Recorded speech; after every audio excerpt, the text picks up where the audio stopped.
Virtual care, point of care as a service. With Adrian Attard Trevisan, Umana Medical Limited. So, first of all, thanks a lot for having me. I know I'm a little bit different than all the other presentations. I'm not going to be talking about gambling or gaming. So, I'm going to actually speak a little bit slightly different than the other presentations. My name is Adrian Attard Trevisan. I'm the Managing Director and Founder of Umana Medical, a part of the GPI Group.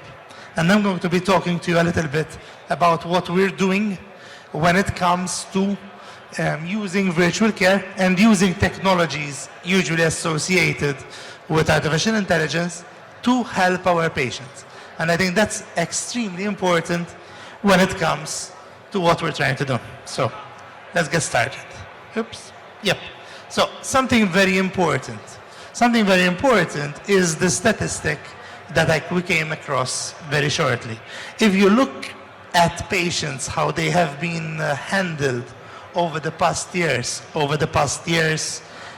basically we know and we notice that year upon year, the patients being treated at home are always increasing.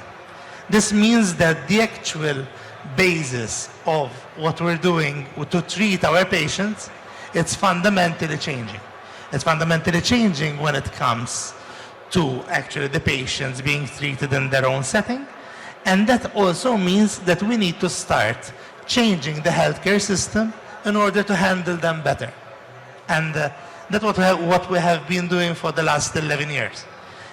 Trying to take care of these patients on and on. Of course, technology plays an extremely big chunk of that. Now, important for us is to always see these patients. In order for us to understand what we're doing, we need to understand the basis. We need to understand what is the problem. And in order for us to change the healthcare system, we need to change the different parts. And to understand that, we need to understand the patient.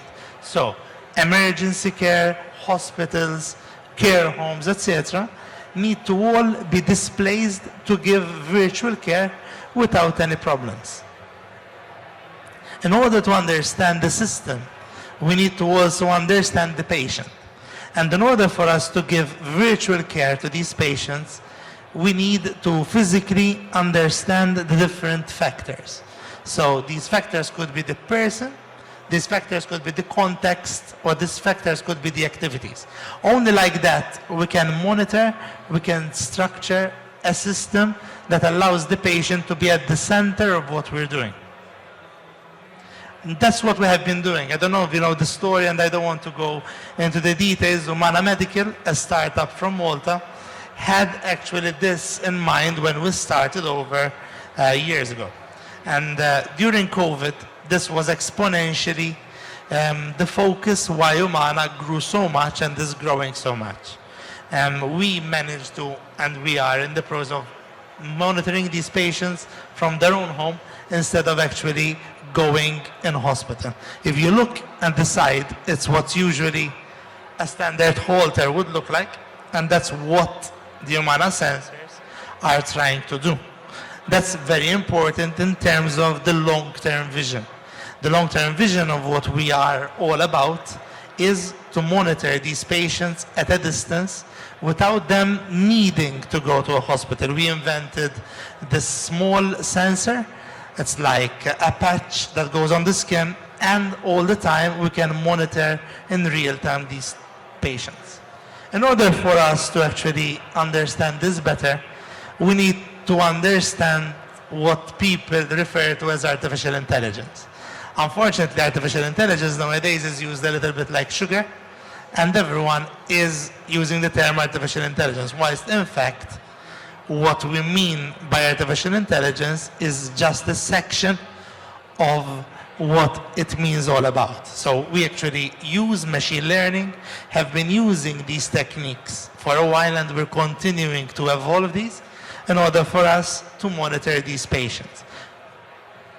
Oops. Okay. So how do we do that? We do that all across our system. When we're monitoring patients, we actually use these technologies that usually are used even in other presentations to predict the stock market. We do prediction analysis in order for us to be able to help these patients in their environment. So we usually take on number of classifiers in order for us to be able to predict and better monitor these patients on the long term. Apart from that, we utilize a number of technologies which other people are talking about, like pattern recognition technologies, in order for us, someone won. and basically we are able to predict a number of conditions doing that. In order to do that, we utilize all these technologies for us to have better understanding of pathologies. We created what we call the Biosignal Studio in order for us to be able to predict these conditions and be able to help with the monitoring, with the treatment, and with the point of care of these patients. In order for us, for artificial intelligence to actually work out properly, basically all stakeholders need to be part of it. If you're not part of the solution, then you're part of the problem. So basically, we can create the best technologies, we can create the best systems. However, if not all the people are endorsing these, we can never have a system that can grow and can replace the actual system in place.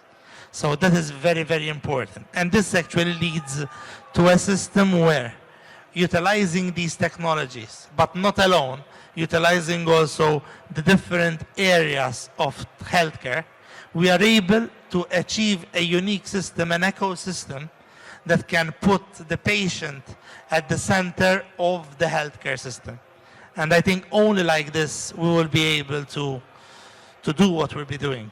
And that actually is a system in which the patient does not need to actually adapt to the healthcare system around, but the healthcare system is flexible enough to be able to help the patient.